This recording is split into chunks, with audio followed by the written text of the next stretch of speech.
Bismillahirrahmanirrahim. Assalamualaikum warahmatullahi wabarakatuh. Bismillah, alhamdulillah, wassalatu wassalamu ala rasulillah wa ala alihi wa ashabihi wa mawala amma ba'du. Puji syukur hanya milik Allah, salawat dan salam semoga tercurah terlimpah untuk Rasulullah sallallahu alaihi wasallam. Hadirin kaum muslimin yang dimuliakan Allah. Setelah Allah menceritakan tentang 3 kelompok manusia. Jadi yang pertama adalah kelompok al-muttaqun, orang-orang yang bertakwa, itu di surat Al-Baqarah ayat ke-2 sampai ke-5. Kemudian golongan yang kedua adalah orang-orang kafir di ayat yang ke-6 dan ke-7. Kemudian golongan yang ketiga orang-orang munafik di ayat yang ke-8 sampai ke-20. Jadi yang paling banyak ayat tentang orang munafik itu di surat Al-Baqarah menceritakan tentang sifat orang-orang munafik. Setelah Allah menceritakan 3 golongan itu, lantas di surat Al-Baqarah ayat yang ke-21-nya Allah menyampaikan, A'udzubillahi minasyaitonirrajim, Bismillahirrahmanirrahim, Ya ayyuhan nasu u'budu rabbakumul ladzi khalaqakum walladzina min qablikum la'allakum tattaqun. Ya ayyuhan nas, wahai semua manusia, ubudu, sembahlah oleh kalian, Rabbakum, Tuhan kalian, alladzi, yang khalaqakum, telah menciptakan kalian,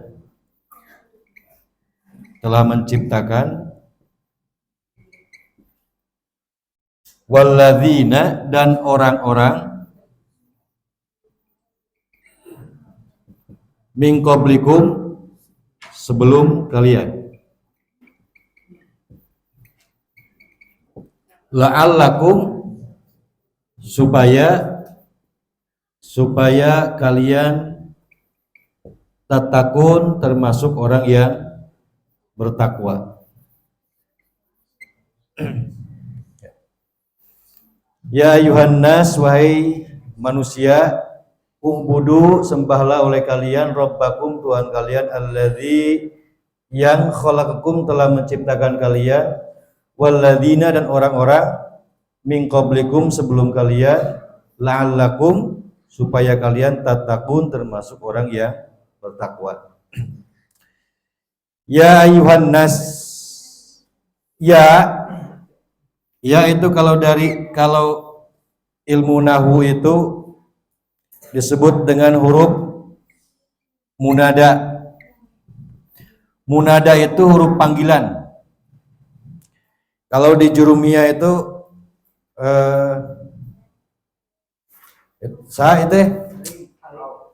pau. Huruf munada seperti pau di jurumiyah. Li. Amanya jurumiyah dan belajar. Di jurumiyah itu kan ilmu nahwu paling dasar, itu kitab jurumiyah. Biasanya di SMP sudah diajarkan itu. Jadi huruf munada panggilan itu ada 7. Huruf munada itu huruf panggilan namanya. Jadi kalau sudah pakai ya, wahai. Kemudian a, iya, ayu, kemudian hayya.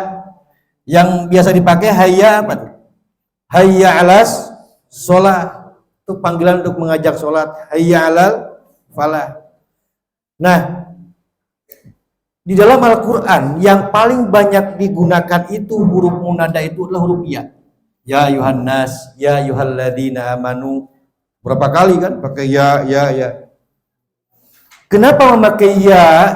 Kebanyakan pakai ya, tidak menggunakan huruf panggilan yang lain.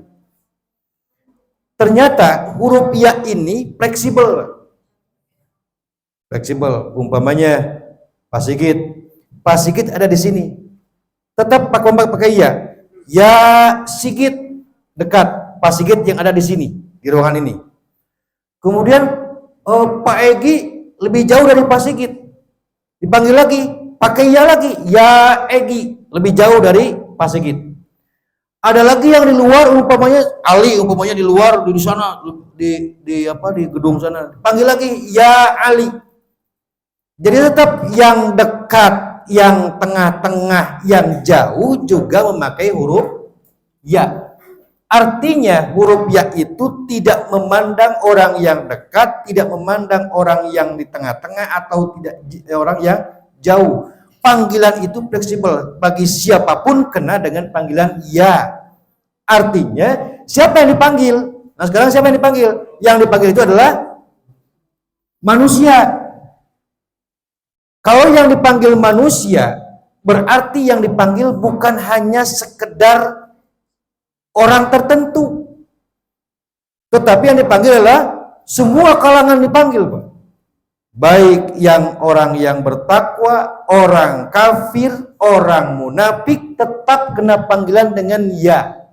Baik orang yang ada di Indonesia, di Eropa, di Afrika, dimanapun kena panggilan dengan ya.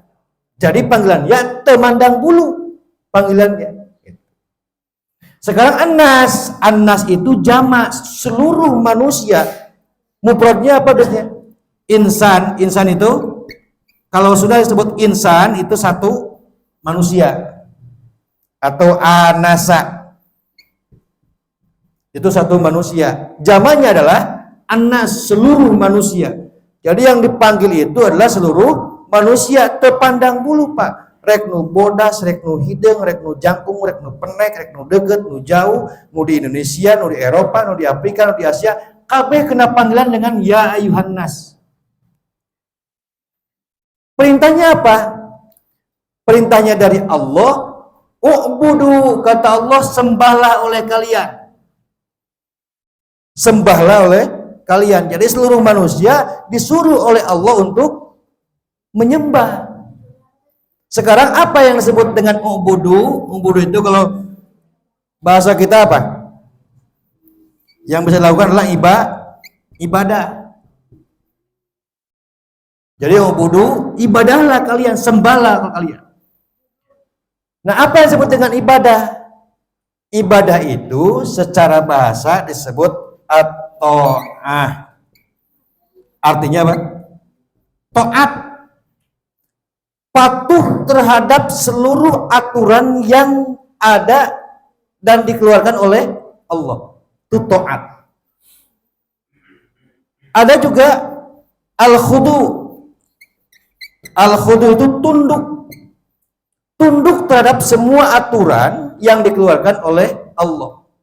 Sekarang dari mana kita mengetahui adanya aturan Allah itu? Aturan Allah itu adanya dalam Al-Quran. Aturan Allah ada dalam Al-Quran. Nah, kebanyakan manusia kenapa tidak taat terhadap aturan Allah? Kenapa tidak al-khudu, tunduk terhadap aturan Allah? Karena Al-Qurannya sendiri tidak paham. Seluruh isi Al-Qurannya tidak paham. Akhirnya banyak yang tidak taat dan tidak khudu. Tidak taat, tidak tunduk. Maka yang sekarang kita gali dan kita bahas ini untuk memberikan pemahaman kepada kita tentang isi Al-Quran supaya bisa menjalankan taat dan khudu, supaya bisa menjalankan ibadah.